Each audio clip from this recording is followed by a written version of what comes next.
मेरे इस्तीफे से अमन आता है तो ओहदा छोड़ने को तैयार हूँ।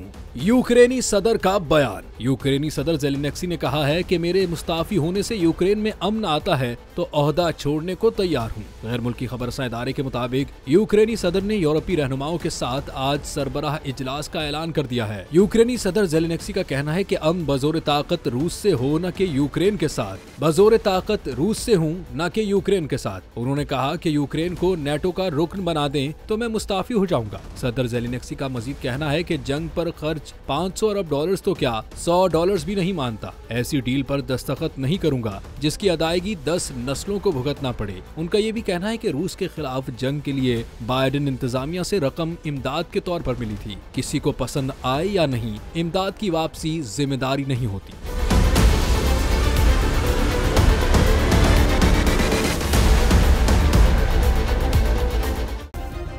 सब्सक्राइब करें और बेल दबाएं ताकि कोई खबर रह न जाए।